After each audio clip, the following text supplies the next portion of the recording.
اقرأ باسم ربك الذي خلق.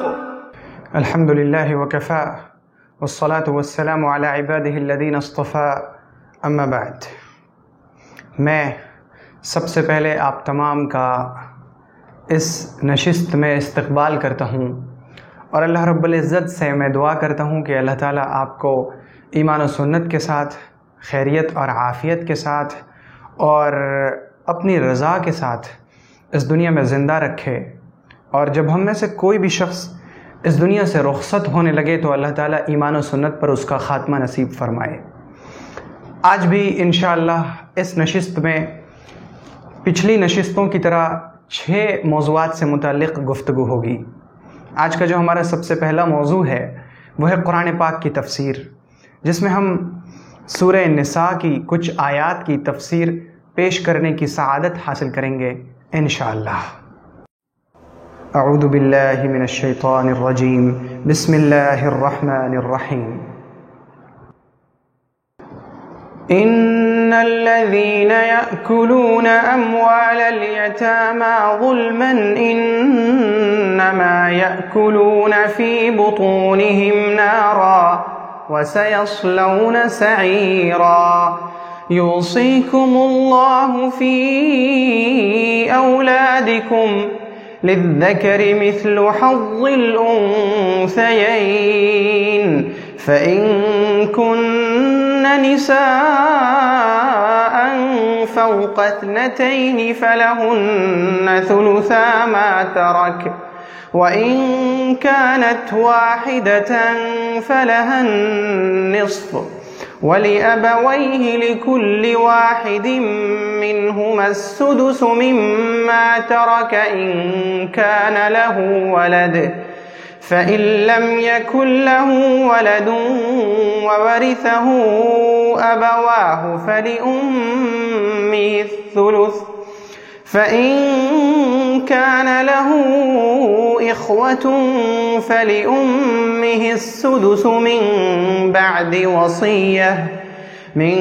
بعد وصية يوصي بها أو دين. آباؤكم وأبناؤكم لا تدرون أيهم أقرب لكم نفعا فريضة من الله إن الله كان عليما حكيما. اس آیت میں اللہ رب العزت نے میراث کے کچھ اصول بیان فرمائے ہیں، اور میراث کے اصولوں کو سمجھنے سے پہلے یہ چیز ذہن نشین رہے کہ اگر کوئی شخص اپنی زندگی میں اپنی اولاد کے درمیان اپنی چیزوں کی تقسیم کرنا چاہتا ہے، اپنی جائیداد کی تقسیم کرنا چاہتا ہے تو اسے وراثت نہیں کہتے، بلکہ اگر کوئی شخص اپنی زندگی میں اپنی اولاد میں تقسیم کرے تو اسے ہبہ، عطیہ یا ہدیہ کہہ سکتے ہیں. اگر میرے 4 بچے ہوں اور میں اپنی زندگی میں ہی چاہوں کہ اپنی پوری جائیداد اپنے ان 4 بچوں کے درمیان تقسیم کر دوں تو اسے ہم یہ نہیں کہیں گے کہ ہم وراثت کی تقسیم کر رہے ہیں یا ہم میراث کی تقسیم کر رہے ہیں، بلکہ ہم یوں کہیں گے کہ ہم اپنے بچوں میں اپنی جائیداد کو ہبہ کر رہے ہیں، انہیں دے رہے ہیں، ہدیہ دے رہے ہیں، عطیہ دے رہے ہیں. تو اگر کوئی شخص اپنی زندگی میں اپنے بچوں کے درمیان تقسیم کرتا ہے تو وہ جس طرح چاہے تقسیم کر سکتا ہے، لیکن بہتر یہ ہے، اور اللہ رب العزت کے نبی صلی اللہ علیہ وسلم نے یہ تلقین فرمائی کہ اپنی اولاد میں جب تم تقسیم کرو تو پھر عدل کا معاملہ کرو. بہت سی بار ایسا ہو سکتا ہے کہ کوئی شخص اپنے کسی بیٹے کو یا اپنی کسی بیٹی کو اوروں کے بنسبت کچھ زیادہ مال دے دے، کچھ زیادہ جائیداد دے دے کسی وجہ سے، اس وجہ سے کہ وہ میری خدمت کرتا ہے، یا اس وجہ سے کہ وہ بڑھاپے میں میرے کام آئے گا، یا اس وجہ سے کہ اس بچے نے کما کر محنت کر کے اپنے گھر والوں کو اور اپنی فیملی کو پالا پوسا اور انہیں سہارا دیا. تو بہت سی وجوہات کی وجہ سے کبھی کبھی گھر کا ذمہ دار یعنی باپ اپنی اولاد کے درمیان تھوڑی بہت کمی زیادتی کر سکتا ہے، اس کی اجازت ہے. دوسری چیز یہ کہ وراثت کا مطلب ہے مرنے کے بعد جو جائیداد مرنے والا چھوڑ کر مرا ہے اس جائیداد کو وارثوں میں تقسیم کرنا، یہ ہے وراثت۔ اور اس کے اصول اللہ رب العزت نے قرآن پاک میں بیان فرمائے ہیں۔ اب اگر کوئی شخص ان اصولوں سے ہٹ کر وراثت اور میراث کی تقسیم کرتا ہے تو اس کی تقسیم شریعت میں قابل قبول نہیں ہے۔ اب اللہ رب العزت نے اس آیت میں کچھ اصول بیان فرمائے۔ سب سے پہلا اصول اللہ تعالیٰ نے یوں بیان فرمایا، للذکر مثل حظ الانثیین، کہ مرد کو عورت کا ڈبل ملے گا، یعنی دو عورتوں کو جتنا ملتا ہے ایک مرد کو اتنا ملے گا۔ اس کی شکل یوں ہے کہ ایک شخص مرا اور اس نے اپنے پیچھے نہ اپنی ماں کو چھوڑا نہ باپ کو چھوڑا، نہ اس شخص نے اپنی بیوی کو چھوڑا، بلکہ اس نے صرف اپنے ایک لڑکے کو چھوڑا اور 2 لڑکیوں کو چھوڑا۔ تو اس کے پورے مال کے 4 حصے کیے جائیں گے، 2 حصہ لڑکے کو ملے گا اور ایک حصہ لڑکیوں کو ملے گا۔ مثلا اگر کسی شخص نے 100 روپے چھوڑے تو 50 روپے ایک لڑکے کو ملے گا اور 25 روپے ایک لڑکی کو، دوسرے 25 روپے دوسری لڑکی کو۔ اس طرح سے وراثت کی تقسیم ہوگی۔ دوسرا اصول اللہ تعالیٰ نے یہ بیان فرمایا کہ اگر مرنے والے نے اپنے پیچھے لڑکی چھوڑی ہے تو ایک لڑکی چھوڑی ہے یا اس نے چند لڑکیاں چھوڑی ہیں، اگر اس نے ایک لڑکی چھوڑی ہے یعنی اس کے پاس ایک بیٹی ہے تو اس بیٹی کو اس کی پوری جائیداد کا آدھا ملے گا اور باقی آدھے میں دوسرے وارثوں کو ملے گا۔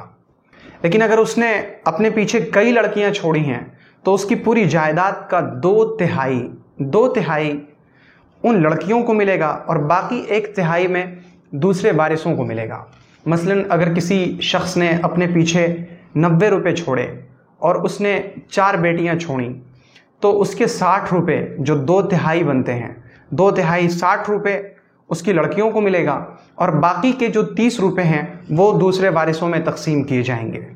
اس کے بعد اللہ تعالیٰ نے یہ اصول بیان کیا کہ اگر مرنے والے نے اپنے پیچھے ماں اور باپ اور اس کے ساتھ ساتھ کچھ اولاد یا ماں باپ میں سے کوئی ایک اور کچھ اولاد چھوڑا ہے تو ماں اور باپ اگر دونوں ہیں تو ان دونوں کو چھٹا حصہ، اور اگر دونوں میں سے ایک ہیں تو ان کو بھی چھٹا حصہ، یعنی کل جائیداد کے 6 حصے کیے جائیں گے۔ 1 حصہ ماں کو یا باپ جو بھی زندہ ہیں ان کو ملے گا اور باقی جو مال بچا یعنی 5 حصے جو بچے ہیں اس میں ضابطے کے مطابق تقسیم ہوگی۔ یعنی اگر اس نے پھر لڑکا اور لڑکی دونوں چھوڑا ہے تو لڑکے کو دوگنا ملے گا لڑکی کے، یعنی لڑکی کو لڑکے کا آدھا ملے گا۔ اگلا اصول یوں ہے کہ اگر مرنے والے نے اپنے پیچھے کوئی اولاد نہیں چھوڑی، صرف اس کی میراث پانے والے اس کی ماں ہیں اور اس کے باپ ہیں، یہی 2 لوگ ہیں، تو اس کے مال کے 3 حصے کیے جائیں گے۔ 1 حصہ ماں کو ملے گا اور باقی 2 حصے والد کو ملیں گے، کیونکہ مرد کا حصہ عورت کے حصے سے 2 گنا ہے۔ اب اگلا اصول یوں ہے کہ اگر کوئی شخص مرا اور اس نے اپنے پیچھے ماں باپ چھوڑا لیکن اس کی کوئی اولاد نہیں ہے لیکن اس کے بھائی بہن ہیں، تو بھائی بہن کے ہونے سے تقسیم میں تھوڑا فرق آ جائے گا، اور فرق اس طرح آئے گا کہ اس کے کل مال کے 6 حصے کیے جائیں گے، 1 حصہ ماں کو ملے گا اور باقی جو مال بچا ہے وہ اس کے والد کو مل جائے گا، اور جو اس کے بھائی بہن ہیں ان کو کچھ نہیں ملے گا۔ اب مسئلے کی ایک شکل اور ہے کہ اگر مرنے والے نے اپنے پیچھے کوئی اولاد تو نہیں چھوڑی لیکن اس نے بھائی بہن چھوڑے ہیں، تو اگر اس کے بھائی بہن 1 سے زیادہ ہیں تو 1 سے زیادہ بھائی بہن ہونے کی وجہ سے اب وراثت کی تقسیم اس طرح ہوگی کہ اس کی کل جائیداد کے 6 حصے کیے جائیں گے، 1 حصہ ماں کو ملے گا اور بقیہ 5 حصے والد کو مل جائیں گے۔ لیکن مسئلے کی ایک شکل اور تھی جو اس سے پہلے بیان کی گئی کہ اگر مرنے والے نے نہ اولاد چھوڑی نہ بھائی بہن تو کل مال کے 3 حصے کیے جائیں گے، 1 حصہ ماں کو اور 2 حصہ والد کو۔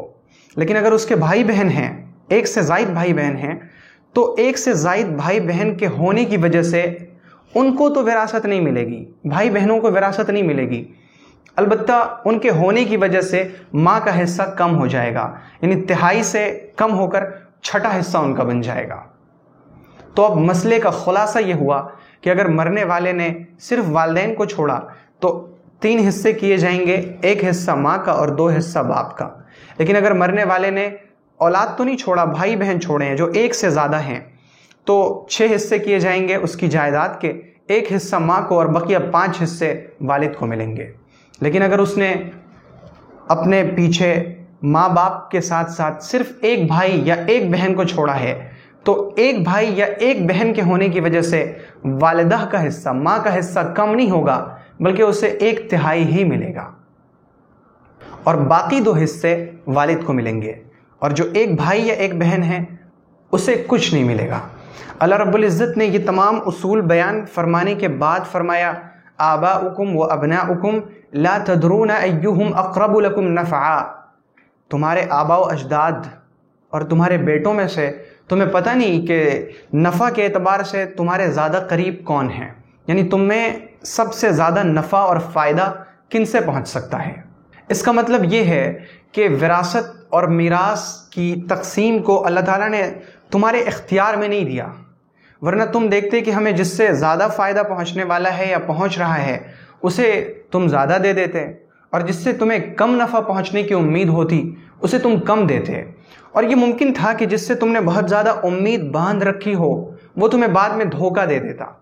تو اللہ رب العزت نے خود اپنی طرف سے یہ ضابطہ اور یہ اصول بیان فرما دیے کہ انہی اصولوں کے مطابق وراثت کی تقسیم ہوگی، اور جس کا جو حصہ مقرر کیا گیا ہے ان کو وہی حصہ ملے گا، اس میں کسی بھی طرح کی کمی بیشی ہو ہی نہیں سکتی، اور یہ اللہ رب العزت کا بیان کیا ہوا فیصلہ ہے، یہ اللہ کے اصول ہیں۔ یہاں پر 2 باتیں یاد رکھنے کی ہیں۔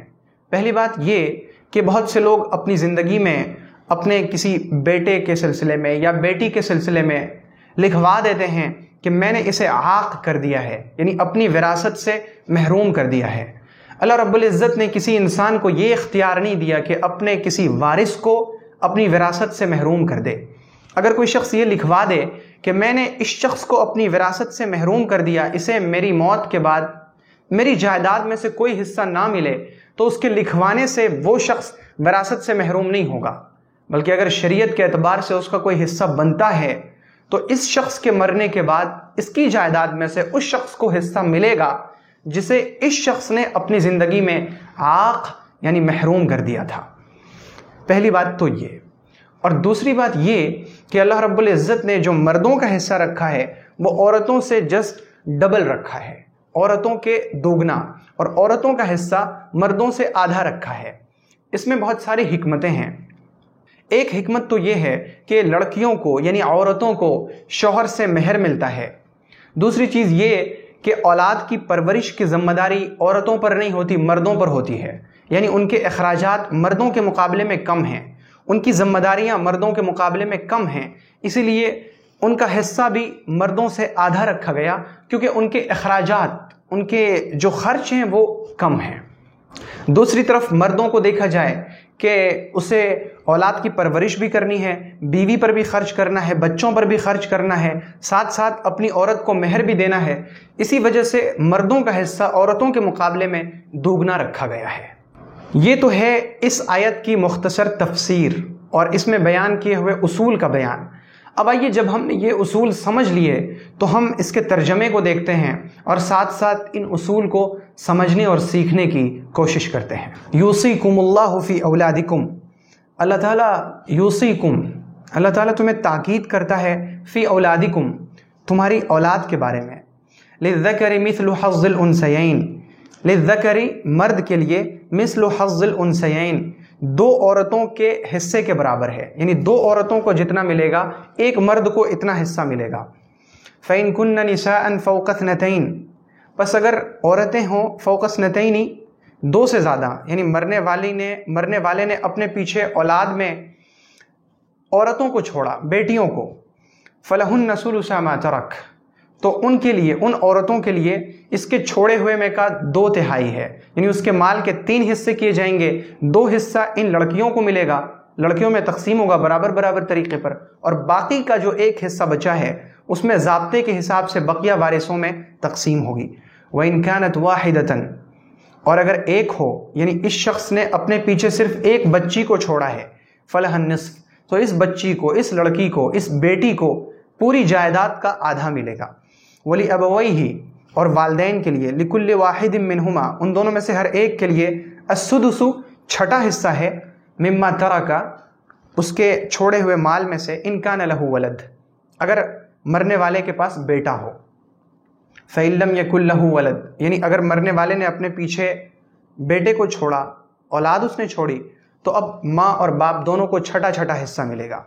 فإن لم یکن لہ ولد، لیکن اگر مرنے والے نے اولاد نہیں چھوڑی، فإن لم یکن لہ، بس اگر نہ ہو اس کے پاس کوئی لڑکا، وورثہ ابواہ، اور اس کے وارث بنے اس کے والدین، یعنی اس نے اپنے پیچھے صرف اپنی ماں اور باپ کو چھوڑا، فلأمہ الثلث، تو اس کی ماں کو 1/3 ملے گا، 1/3۔ فإن كان له إخوة، لیکن اگر اس نے اپنے پیچھے بہت سارے بھائی چھوڑے ہیں، فإن كان له إخوة، پس اگر ہو اس کے پاس بہت سے بھائی، یعنی اس نے بہت سارے بھائی چھوڑے ہیں، یا ایک بھائی اور چند بہنیں ہیں، فلأمہ السدس، تو اس کی ماں کو چھٹا حصہ ملے گا، اور باقی جائیداد وہ والد کو مل جائے گی۔ من بعد وصیۃ یوصی بها او دین، اس وصیت کرنے کے بعد، اس وصیت کو نافذ کرنے کے بعد جو اس نے وصیت کی ہے، او دین، یا قرض ادا کرنے کے بعد۔ یعنی یہ جو وراثت کی تقسیم ہوتی ہے وارثوں کے درمیان، یہ تقسیم تب ہوگی جب اس کی وصیت پر عمل کر لیا جائے، اور انسان اپنی موت سے پہلے اپنے مال کے سلسلے میں 1/3 کی وصیت کر سکتا ہے۔ یعنی اگر اس کے پاس مثلاً 900 روپے ہیں تو وہ 300 روپے کے بارے میں وصیت کر سکتا ہے کہ اسے یہاں دے دیا جائے، اسے دے دیا جائے، اسے دے دیا جائے۔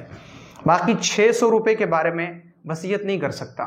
یعنی اگر کوئی شخص یوں چاہے کہ میں اپنے پورے مال کے بارے میں وصیت کر جاؤں کہ میرے مرنے کے بعد میری پوری جائیداد اسے ملے، تو اس کی یہ وصیت قابل عمل نہیں ہوگی، بلکہ انسان کی وصیت اس کی جائیداد کے 1/3 کے بارے میں قابل قبول ہوتی ہے۔ اسی طرح اگر اس نے قرض لے رکھا ہے تو اس کے مرنے کے بعد اس کی جائیداد میں سب سے پہلے اس کے قرض کی ادائیگی ہوگی، پھر جو پیسے بچیں گے اس میں وراثت کی تقسیم ہوگی۔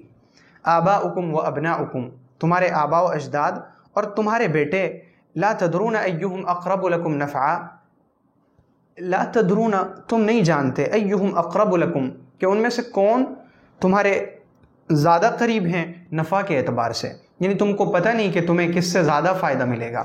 فریضۃ من اللہ، یہ حصے اللہ کی طرف سے ہیں۔ ان اللہ کان علیما حکیما، بے شک اللہ تعالیٰ علم والا ہے اور حکمت والا ہے۔ میراث کے سلسلے میں یہ چیز یاد رہے کہ بہت سی جگہ پر بہت سے لوگ اپنی بیٹیوں کو وراثت سے محروم کر دیتے ہیں کہ ہم نے تمہاری شادی کرائی، شادی میں بہت سے اخراجات ہوئے، یہ تمہیں حصہ مل گیا۔ اسی طرح بہت سی بار والدین کے انتقال کر جانے کے بعد لوگ اپنی بہنوں کو حصہ نہیں دیتے، اور یہ بہت سی جگہوں پر رواج سا ہو گیا ہے۔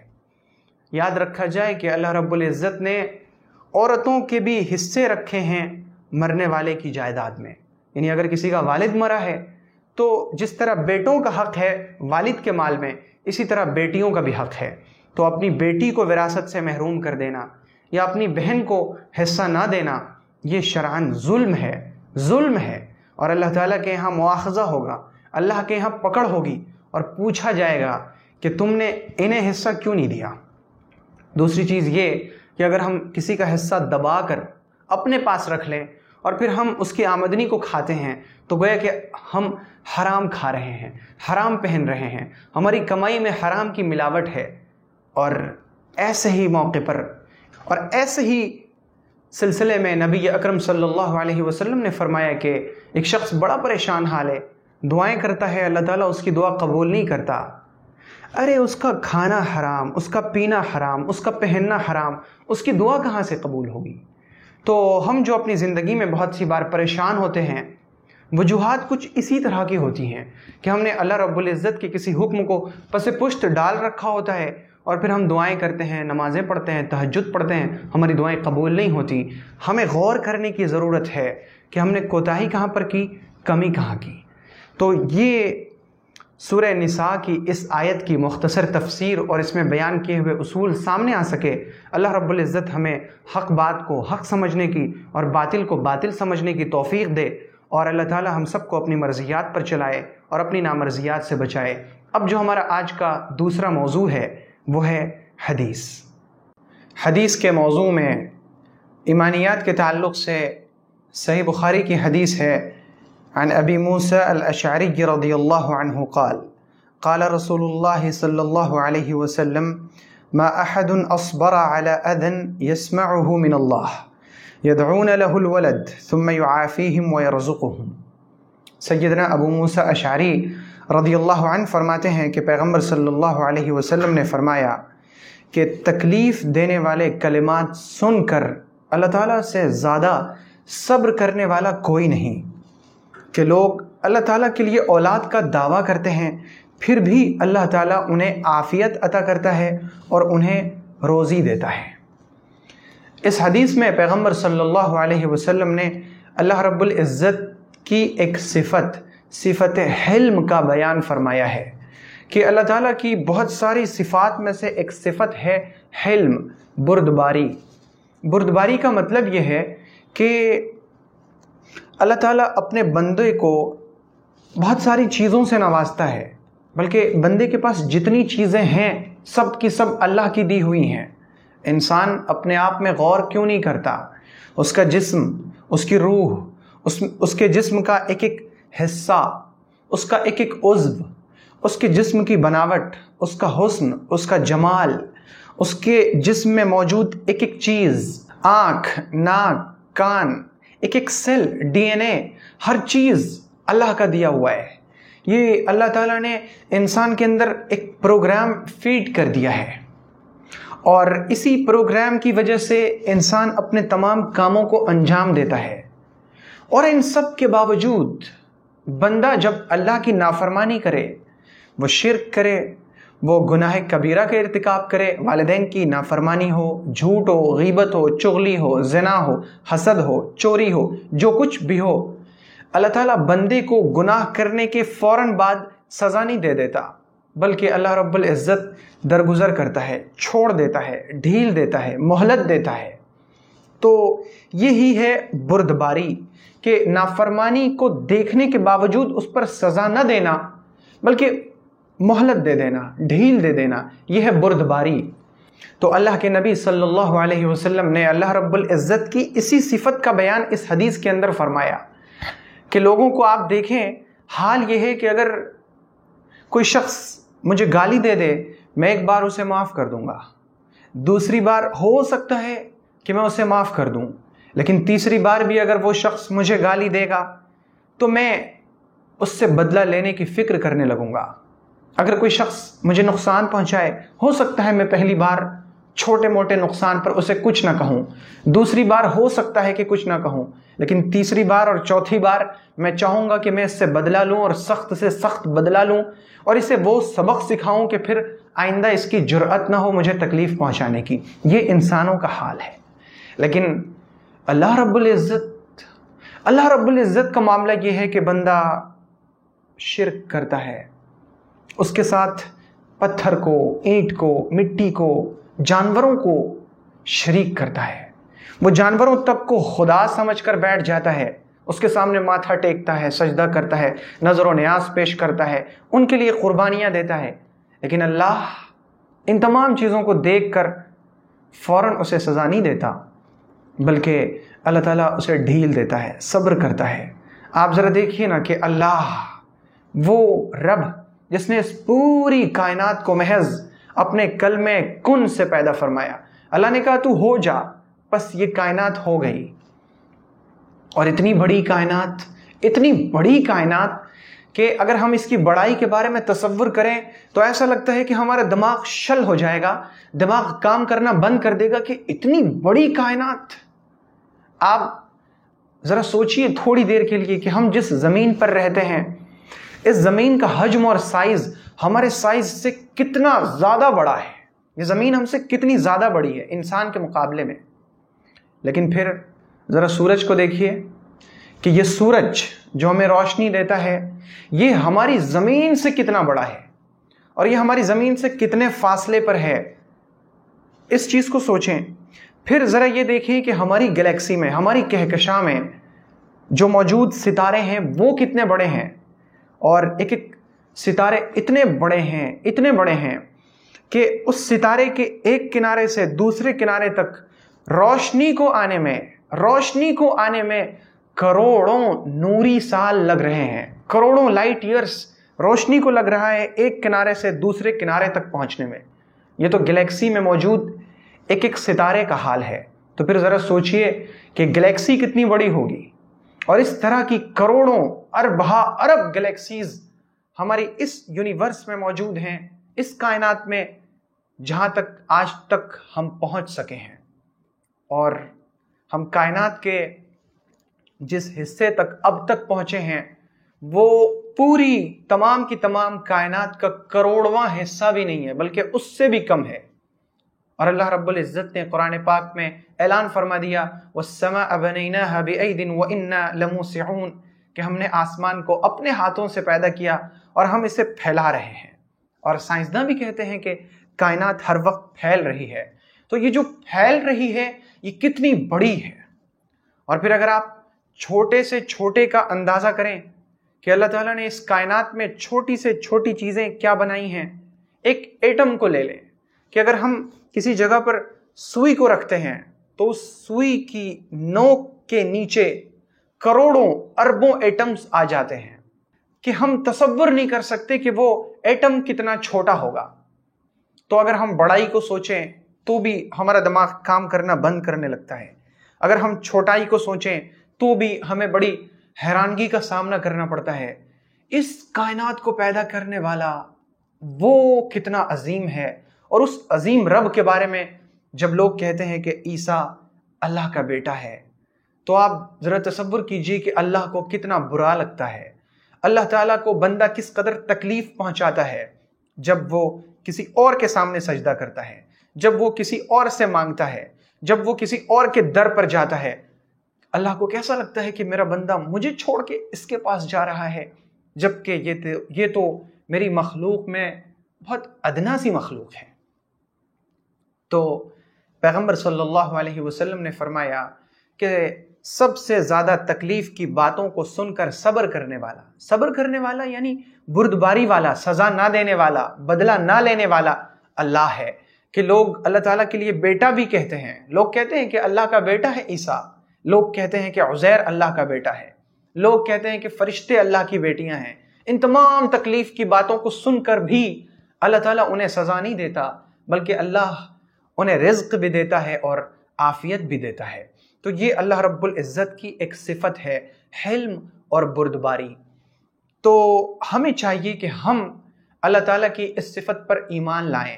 اور دوسری چیز جو اس حدیث میں ہمیں سبق ملتا ہے وہ یہ کہ ہماری یہ کوشش ہو کہ ہم سے کوئی ایسا کام نہ ہو جو اللہ تعالیٰ کی ربوبیت کو ہم چیلنج کر رہے ہوں اس میں، بلکہ ہمارا ہر کام تواضع والا، اور ہمارا ہر کام ایسا ہو جس میں عبودیت کا اظہار ہو۔ ہم اپنی بندگی اللہ کے سامنے پیش کریں، ہم اپنی عاجزی، اپنی انکساری اللہ کے سامنے پیش کریں، ہم اللہ کے سامنے ذلیل بن کر حاضر ہوں، اللہ کے تمام حکموں کو بجا لائیں۔ یہ ہے اس پر ایمان لانے کا مطلب۔ اور اس کے بعد اس حدیث سے ہمیں یہ بھی پتہ چلا کہ اگر کوئی شخص ہمیں کوئی تکلیف دے تو ہم اللہ تعالیٰ کی صفت حلم کو اپنے اندر پیدا کرنے کی کوشش کریں کہ ہم اسے معاف کر دیں، درگزر کر دیں، بدلہ نہ لیں۔ اور بدلہ نہ لینا، معاف کرنا، یہ حقیقی معاف کرنا اور بدلہ نہ لینا تب ہوتا ہے جب ہمارے پاس قدرت بھی ہو، طاقت بھی ہو، اور پھر ہم معاف کر دیں۔ اگر میرے پاس طاقت نہیں ہے اور میں معاف کر دوں، یہ کوئی معافی نہیں ہے۔ میرے پاس تو طاقت ہی نہیں کہ میں بدلہ لے سکوں۔ معاف کرنا تب ہے جب میں بدلہ لے سکتا ہوں، پھر بھی میں معاف کر دوں۔ تو ہم اپنے اندر صفت حلم کو، بردباری کی صفت کو پیدا کرنے کی کوشش کریں گے انشاءاللہ۔ ایمانیات کے تعلق سے ایک دوسری حدیث سنن ابی داؤد کی ہے، عن ابی امامۃ رضی اللہ عنہ قال قال رسول اللہ صلی اللہ علیہ وسلم من احب للہ وابغض للہ واعطى للہ ومنع للہ فقد استکمل الایمان۔ حضرت ابو امامہ رضی اللہ عنہ فرماتے ہیں کہ پیغمبر صلی اللہ علیہ وسلم نے فرمایا کہ جس نے 4 کام کر لیے اس کا ایمان مکمل ہو گیا۔ صرف 4 کام۔ پہلا کام ہے جس نے اللہ کے لیے محبت کی، جس نے چیزوں سے محبت کی اللہ کے لیے۔ میں مسجد سے محبت کرتا ہوں کیونکہ اس مسجد کو اللہ سے نسبت حاصل ہے کہ یہ مسجد اللہ کا گھر ہے، اب اگر کوئی شخص مسجد میں کوئی ایسا کام کرے جو مسجد کے آداب کے خلاف ہو تو مجھے غصہ آئے گا، کیونکہ میں مسجد سے محبت کرتا ہوں۔ اگر کوئی مسجد کی اینٹ نکالے، اگر کوئی خانہ کعبہ کو توڑنے کی سازش کرے تو مجھے غصہ آ جائے۔ میں چیزوں سے محبت کرتا ہوں اس لیے کہ ان چیزوں کو اللہ سے نسبت حاصل ہے۔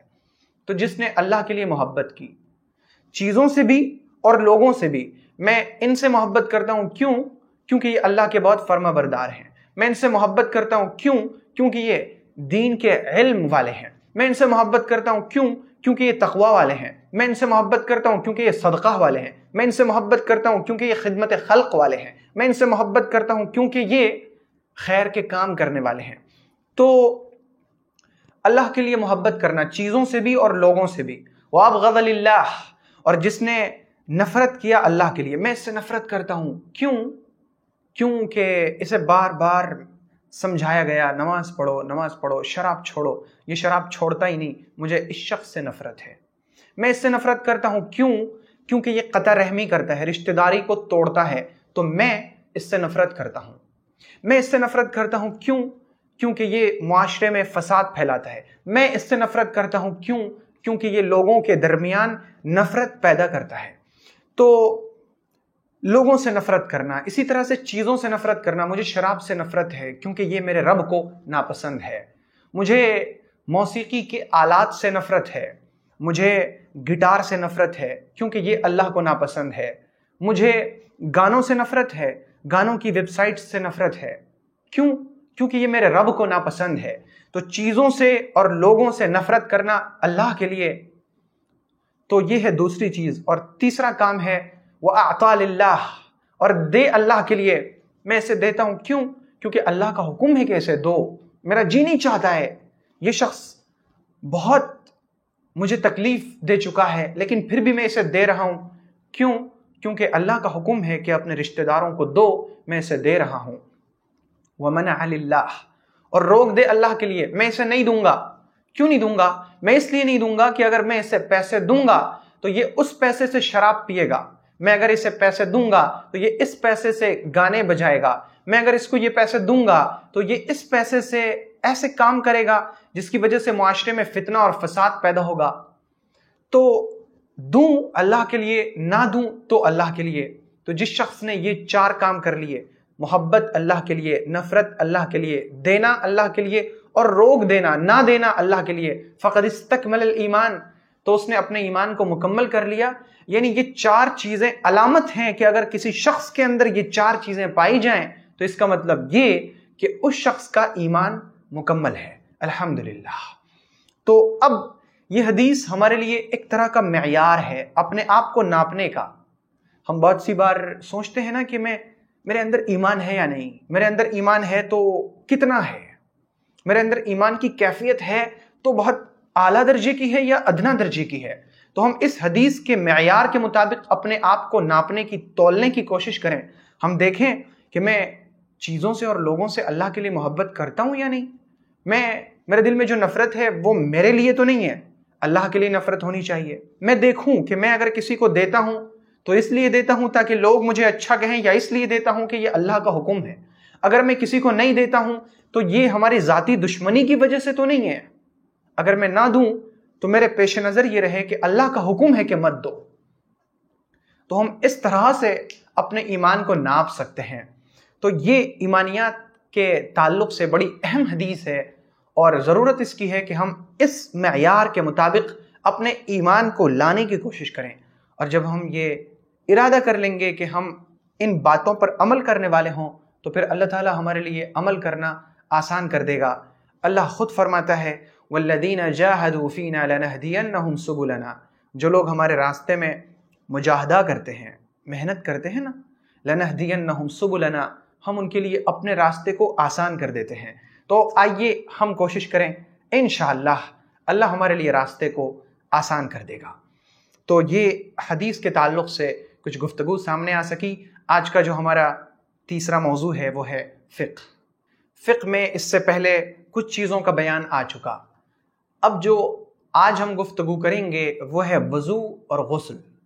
وضو میں چار چیزیں فرض ہیں۔ ایک تو ہے اپنا چہرہ دھلنا، تو چہرے کی جو حد ہے وہ ہے سر کے بال نکلنے کی جو جگہ ہے، یہاں بال نکلنے کی جگہ سے یہ ٹھڈی کے نیچے تک، یہ ہے اوپر سے لے کے نیچے تک کا حصہ، اور دوسری طرف کان کی ایک لو سے دوسرے کان کی لو تک، یہاں تک پورے چہرے کو دھلنا۔ یہ جو داڑھی کے بال ہوتے ہیں کنارے، اس کے بعد بھی کچھ خالی جگہ رہتی ہے، داڑھی کے بال اور کان کی لو کے درمیان تھوڑی سی ایسی جگہ ہوتی ہے جہاں پر بال نہیں ہوتے، اس حصے کو بھی دھلنا فرض ہے۔ تو پہلی چیز ہے چہرے کو دھلنا، دوسری چیز ہے دونوں ہاتھوں کو دھلنا، ہاتھوں کو کہنیوں تک یعنی کہنیوں سمیت دھلنا، کہنیوں کو بھی دھلنا۔ تو چاہیے کہ جب وضو میں آدمی اپنے ہاتھوں کو دھلے تو کہنیوں کو اچھی طرح رگڑ لے۔ اور تیسری چیز ہے مسح کرنا، سر کا مسح کرنا، یہ فرض ہے۔ اور چوتھی چیز پاؤں کو دھلنا، دونوں پاؤں کو ٹخنوں تک دھلنا، ٹخنے شامل ہیں، ٹخنوں کو بھی دھلا جائے۔ اور بہت سی بار کیا ہوتا ہے کہ جلد بازی میں اگر پاؤں دھلے جائیں اور خشکی کا زمانہ چل رہا ہو یا کسی کا جسم بہت خشک رہتا ہے تو صرف پاؤں پر پانی ڈال دینے سے ہر جگہ پانی نہیں پہنچتا، بلکہ ضرورت اس کی ہوتی ہے کہ پاؤں کو رگڑ کر دھلا جائے۔ پیغمبر صلی اللہ علیہ وسلم نے صحیح حدیث میں فرمایا کہ وہ ایڑیاں جو خشک رہ جاتی ہیں وہ جہنم کی آگ میں جلیں گی۔ تو وضو میں یہ پیش نظر رہے کہ ہم جن اعضاء کو دھل رہے ہوں یہ مکمل طریقے سے دھلے جائیں۔ تو یہ 4 چیزیں فرض ہیں، باقی جو چیزیں وضو میں ہیں وہ سنن ہیں، آداب ہیں اور مستحبات ہیں، ان کی رعایت کرتے ہوئے ہمیں وضو کرنا چاہیے تاکہ جب ہمارا وضو مکمل ہوگا تو ہماری نماز مکمل ہوگی۔ اور جب وضو ہو جائے تو پھر بندہ یہ دعا پڑھے، اشہد ان لا الہ الا اللہ وحدہ لا شریک لہ واشہد ان محمدا عبدہ ورسولہ۔ تو جب بندہ یہ دعا پڑھتا ہے وضو کے بعد، پیغمبر صلی اللہ علیہ وسلم نے فرمایا کہ جو شخص وضو کرے اور پھر یہ دعا پڑھے اس کے لیے جنت کے 8 دروازے کھول دیے جاتے ہیں۔ اشہد ان لا الہ الا اللہ وحدہ لا شریک لہ واشہد ان محمدا عبدہ ورسولہ۔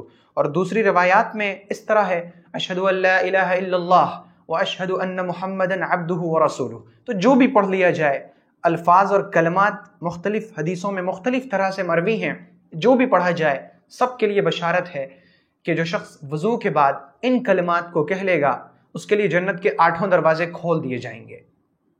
تو یہ وضو کے تعلق سے چند باتیں تھیں۔ اب ہے غسل۔ غسل کب فرض ہوتا ہے؟ غسل تب فرض ہوتا ہے جب منی نکل جائے، مرد کو منی نکلے یا عورت کو منی نکلے۔ منی اگر شہوت کے ساتھ نکلی ہو تو سوتے ہوئے میں منی نکلے یا جاگتے ہوئے میں منی نکلے، ہر حال میں انسان کے اوپر غسل فرض ہو جاتا ہے۔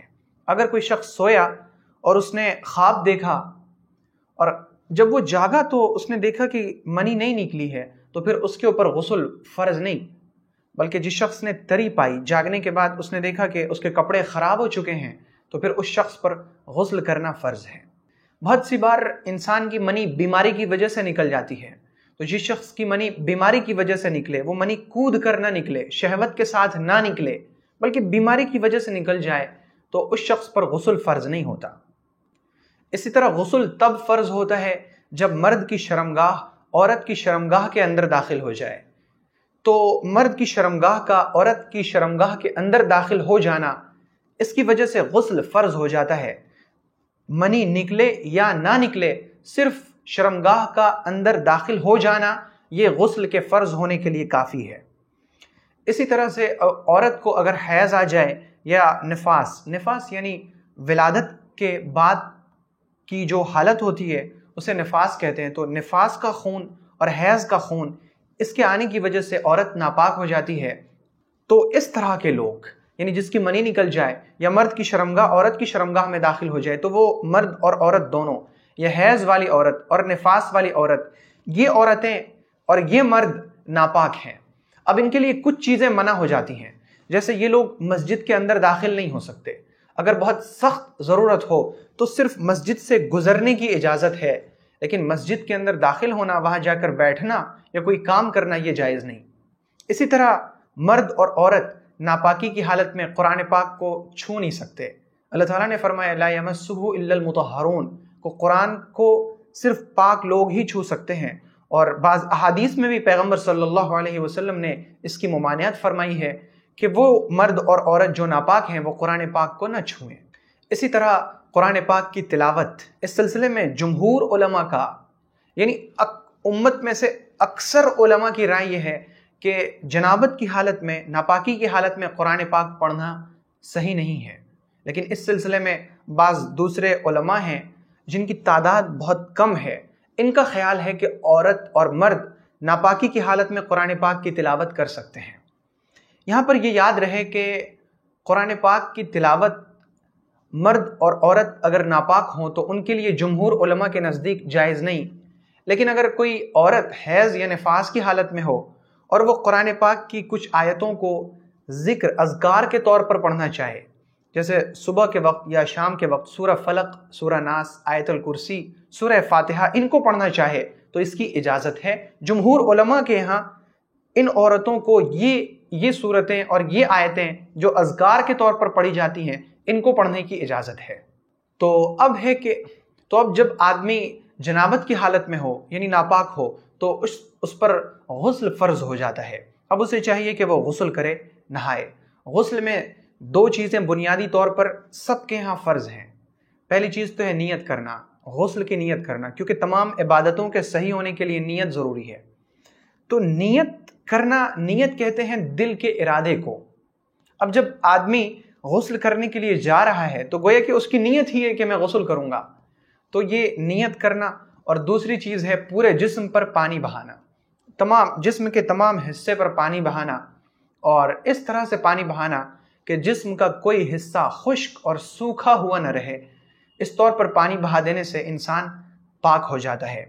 اور امام ابو حنیفہ رحمۃ اللہ علیہ کے یہاں غسل میں منہ کے اندر کلی کرنا اور ناک میں پانی ڈالنا یہ بھی فرض ہے، کیونکہ ان کا ماننا ہے کہ منہ کا جو حصہ ہے جہاں ہم کلی کرتے ہیں اور ناک میں جہاں پانی ڈالا جاتا ہے، یہ جسم کا ظاہری حصہ ہے، تو جسم کے ظاہری حصے پر پانی پہنچانا یہ ضروری ہے۔ تو امام ابو حنیفہ رحمۃ اللہ علیہ کے نزدیک غسل میں کلی کرنا، ناک میں پانی ڈالنا اور پورے جسم پر پانی بہانا یہ فرض ہے۔ مرد کا غسل اور عورت کا غسل، دونوں کا غسل یکساں ہوتا ہے، ایک جیسا ہوتا ہے، لیکن ایک فرق ہے مرد کے غسل میں اور عورت کے غسل میں، اور وہ فرق یہ ہے کہ اگر کسی عورت نے جنابت کی حالت میں چوٹی باندھ رکھی ہے، جوڑا باندھ رکھا ہے اپنے بالوں کا، تو نہانے کے لیے، غسل کرنے کے لیے اس چوٹی کو کھولنا یہ فرض نہیں، بلکہ اگر چوٹی کھولے بغیر، جوڑا کھولے بغیر بالوں کی جڑوں میں پانی پہنچا دینا یہ ممکن ہو، تو اس طرح سے اگر کوئی عورت بالوں کے جڑوں میں پانی پہنچا کر غسل کر لے رہی ہے تو اس کے لیے بالوں کے جوڑے کو، بالوں کی چوٹی کو کھولنا یہ ضروری نہیں۔ لیکن اگر کسی مرد نے اپنے بالوں کی چوٹی باندھ رکھی ہے تو اس مرد پر یہ فرض ہے کہ وہ اپنی چوٹی کھولے اور پھر اپنے بالوں پر اور بالوں کی جڑوں میں پانی پہنچائے، لیکن عورت پر جوڑوں کو کھولنا اور چوٹی کو کھول کر تمام بالوں پر پانی بہانا یہ ضروری نہیں۔ اگر جوڑا کھولے بغیر بھی بالوں کی جڑوں میں پانی پہنچ جائے تو یہ کافی ہے۔ اور اس کی دلیل مسند احمد میں اور صحیح مسلم میں اور نسائی میں حضرت ام سلمہ رضی اللہ عنہا کی ایک روایت ہے کہ ایک عورت نے پوچھا، یا رسول اللہ، میں اپنی چوٹی بہت کس کر باندھتی ہوں، بہت زور سے، بہت ٹائٹ باندھتی ہوں، تو کیا میں جنابت کی حالت میں نہانے کے لیے اسے کھولوں؟ حضور پاک علیہ السلام نے فرمایا کہ نہیں، تم اس پر 3 مرتبہ پانی بہا دو اور پھر پورے جسم کو دھل لو تو یہ کافی ہے۔ تو یہ غسل کے فرائض ہیں، اور اس کے علاوہ غسل میں جو اور چیزیں ہیں وہ سب سنن، مستحبات اور آداب ہیں۔ آخر میں یہ بات یاد رہے کہ غسل کرنے سے انسان کا وضو بھی ہو جاتا ہے، یعنی اگر کسی شخص نے غسل کیا تو اب اسے الگ سے وضو کرنے کی ضرورت نہیں، غسل کے ساتھ ساتھ اس کا وضو بھی ہو گیا۔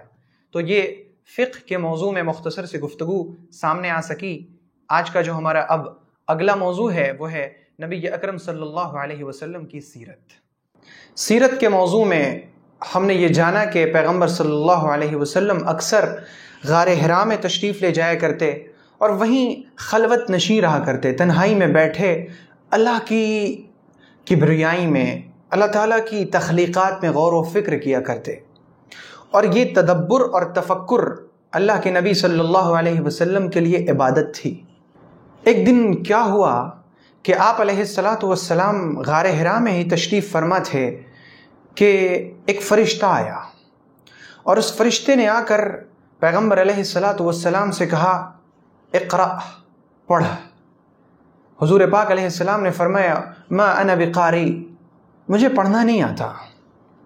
اس فرشتے نے پیغمبر علیہ السلام کو یوں پکڑا اور پھر اپنے سینے میں خوب زور سے بھینچا۔ حضور پاک علیہ السلام فرماتے ہیں حتی بلغ منی الجہد، ایسا لگا کہ میری جان نکل جائے گی، یعنی میری مشقت انتہا کو پہنچ گئی۔ پھر اس نے مجھے چھوڑا اور کہا اقرأ، پڑھ۔ میں نے کہا ما انا بقاری، مجھے پڑھنا نہیں آتا۔ پھر اس نے مجھے پکڑا اور پھر اس نے مجھے زور سے دبایا، پھر اس نے مجھے چھوڑا، پھر کہا پڑھ۔ پھر میں نے کہا واللہ ما انا بقاری، مجھے پڑھنا نہیں آتا۔ پھر اس نے مجھے پکڑا اور پھر اتنی زور سے بھینچا حتی بلغ منی الجہد کہ میری مشقت انتہا کو پہنچ گئی، ایسا لگا کہ میری جان نکل جائے گی۔ اور اس کے بعد اس نے کہا اقرأ باسم ربک الذی خلق، خلق الانسان من علق، اقرأ وربک الاکرم الذی علم بالقلم، علم الانسان ما لم يعلم۔ جب جبرائیل امین نے یہ آیتیں پڑھیں، پیغمبر علیہ السلام کا دل بہت زور زور سے دھڑکنے لگا، اور آپ انہی کلمات کے ساتھ اپنے گھر جلدی سے تشریف لائے اور حضرت خدیجہ سے فرمایا زملونی زملونی زملونی، مجھے چادر اڑھاؤ، مجھے چادر اڑھاؤ، مجھے چادر اڑھاؤ، مجھے کمبل دو۔ چنانچہ سیدہ خدیجہ رضی اللہ عنہا نے حضور پاک علیہ السلام کو چادر اڑائی۔ پھر تھوڑی دیر کے بعد آپ کا خوف اور آپ کا ڈر جاتا رہا۔ اس کے بعد پیغمبر علیہ السلام نے سیدہ خدیجہ رضی اللہ عنہا کو پیش آیا پورا واقعہ سنایا کہ میں حرا کے اندر تھا، ایک شخص آیا اور اس نے مجھے بھینچا اور اس نے مجھ سے کہا کہ پڑھو۔ پھر اس نے یہ چیزیں پڑھی ہیں اقرأ باسم ربک الذی خلق، خلق الانسان من علق، اقرأ وربک الاکرم الذی علم بالقلم، علم الانسان ما لم يعلم۔ مجھے تو اپنی جان کا ڈر لگتا ہے۔ پیغمبر علیہ السلام نے فرمایا کہ مجھے اپنی جان کا ڈر لگتا ہے۔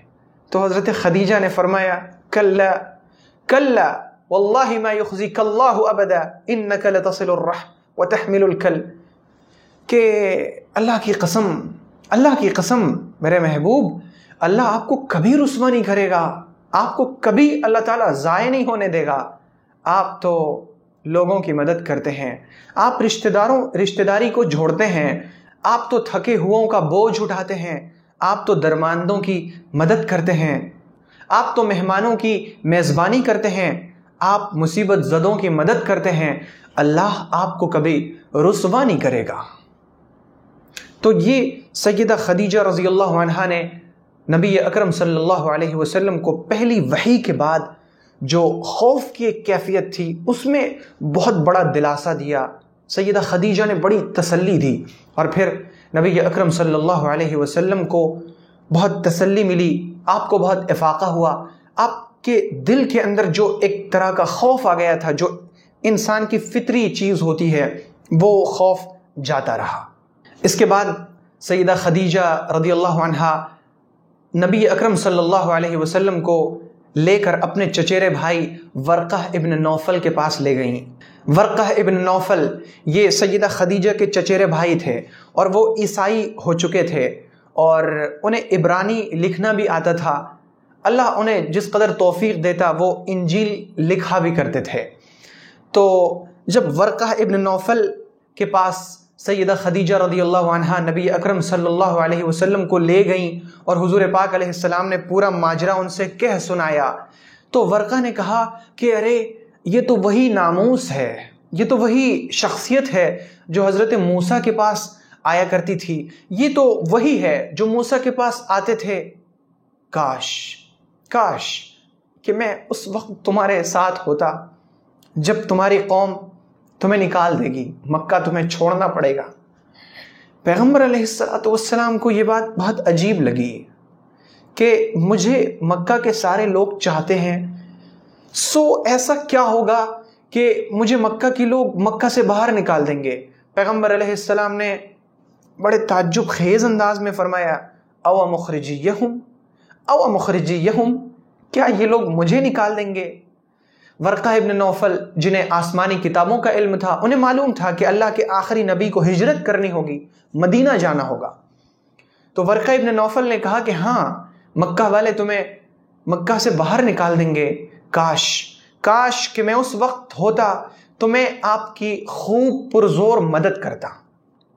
لیکن ورقہ ابن نوفل بہت ضعیف نابینا ہو چکے تھے اور کچھ ہی عرصے کے بعد ان کی وفات ہو گئی.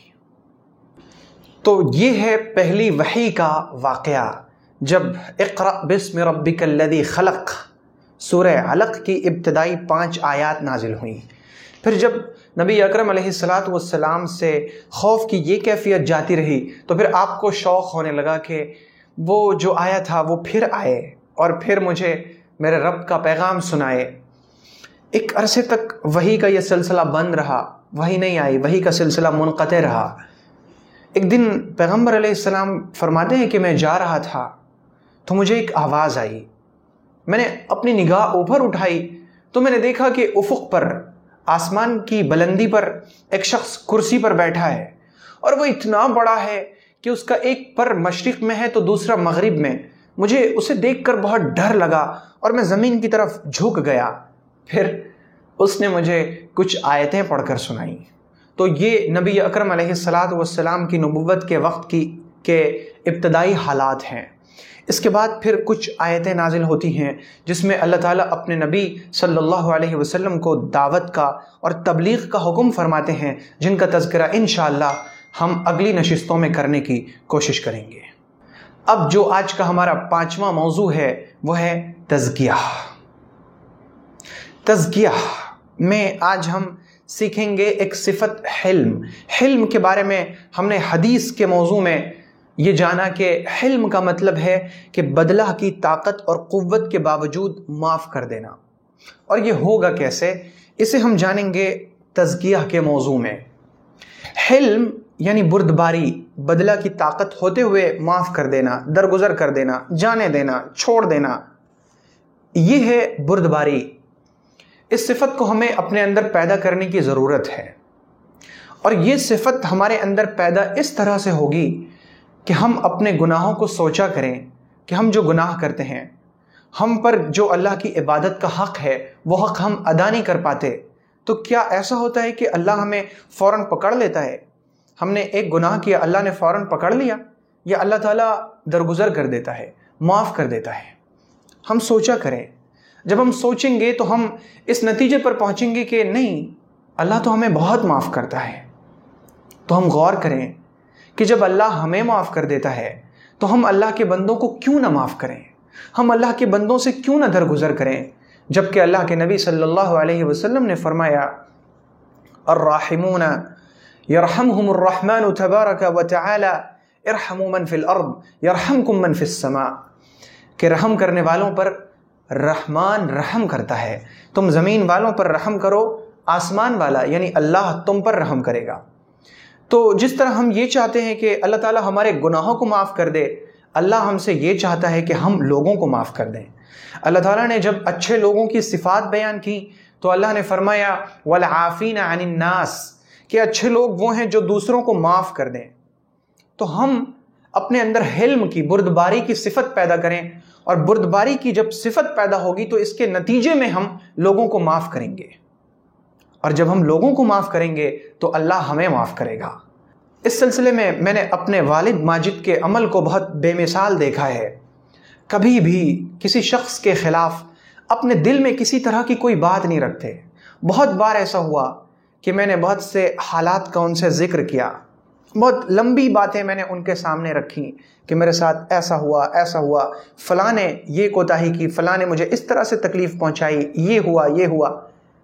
بہت ساری باتیں میں نے ان کے سامنے رکھی.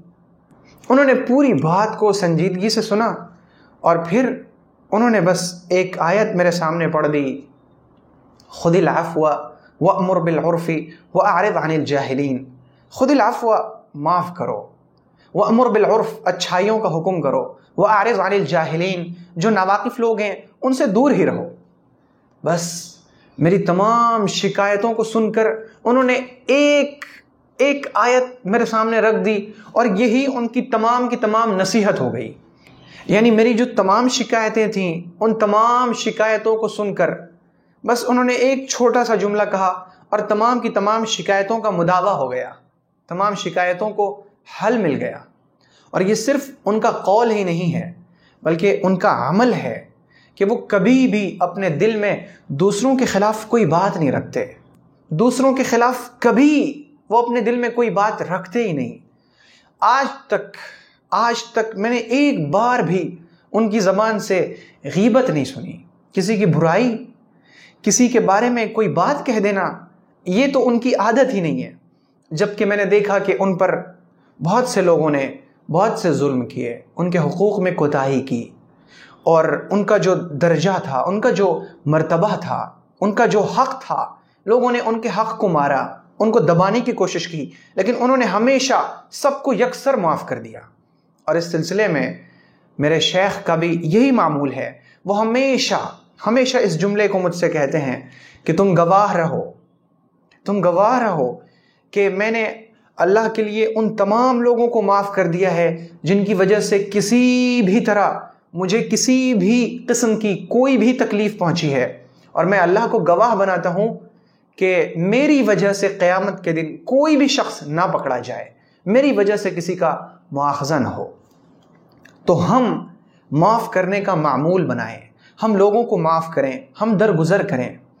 اور یہ درگزر کر دینا، معاف کر دینا ایک ایسی چیز ہے جو آپ کو زندگی میں بہت سکون دے گا۔